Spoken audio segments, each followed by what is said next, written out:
வணக்கம். இன்னைக்கு எத பத்தி பேச போறோம் அப்படின்னா, ஒரு மன நெருடலான செய்தி. நான் செய்தியில பார்த்தேன். இன்னைக்கு தமிழ்நாட்டுல இருக்க ஒவ்வொரு பெற்றோரையுமே, பெண் குழந்தைகளை பெற்ற அந்த ஒவ்வொரு பெற்றோரையும் கண்டிப்பா இந்த செய்தி ஒரு சிந்தனைக்கு உள்ளாக்கி இருக்கும் அப்படின்னு எனக்கு தெரியும். ஏன் அப்படின்னா, திருவாரூர்ல ஒரு சகோதரி.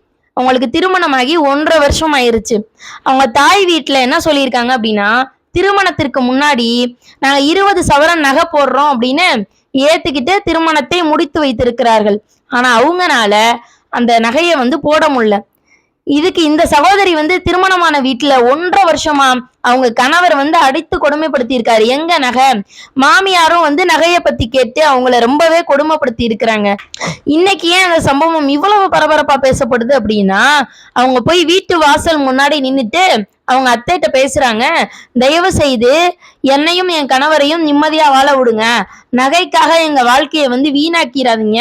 எங்களை எப்படியாவது என் கணவரோட சேர்த்து வைங்க அப்படின்னு சொல்லி அந்த சகோதரி அத்தனை பேர்த்தையும் சொல்றாங்க. கதவை தட்டி அவங்க கணவர் வீட்லயுமே சொல்லிட்டு இருக்கிறாங்க. இப்ப இந்த சம்பவத்தை பார்க்கும் பொழுது பெண் குழந்தைகளை பெற்ற யாராக இருந்தாலுமே ஒரு மன நெருடலா தான் இருக்கும்.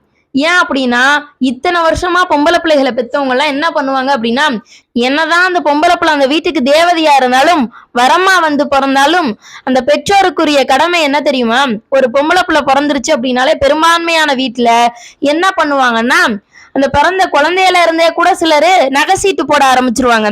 ஏன்னா திருமணத்திற்கு சேர்த்து வைக்கணும்ல. திருமணமாகி போறப்போ அந்த பிள்ளைய வெறுங்கலத்தோட அனுப்ப முடியாது.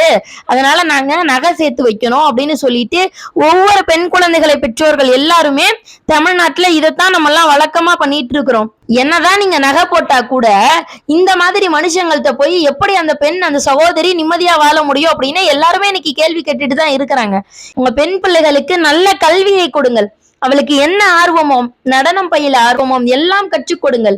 இதையும் தாண்டி எந்த ஒரு சூழ்நிலையிலும் என்ன பிரச்சனை வந்தாலும் ஏறி மிதித்து வா என்ற தன்னம்பிக்கையை கொடுங்கள். பொம்பளை பிள்ளையா பிறந்துருச்சு, இன்னொரு வீட்டுக்கு போய் சமைக்கத்தானே போகுது அப்படின்னு சமையல் கத்துக் கொடுப்பதை விடவும், சட்டி பானை விளக்குவதை கற்றுக் கொடுப்பதை விடவும், அவளுக்கு தையல் பழக்குவதை விடவும் ஒரு முக்கியமான விஷயம் இருக்கு அப்படின்னா அவளுக்கு நல்ல கல்வியை கொடுங்கள்.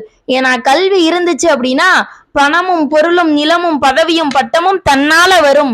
கணவனால் கொடுக்க முடியாத அடையாளத்தை கூட கல்வி கொடுக்கும் என்றால் அப்படிப்பட்ட கல்வியை சிறப்போடு கொடுப்போம். நம்ம பெண் பிள்ளைகளை சிரிப்போடு வாழ வைப்போம். நன்றி.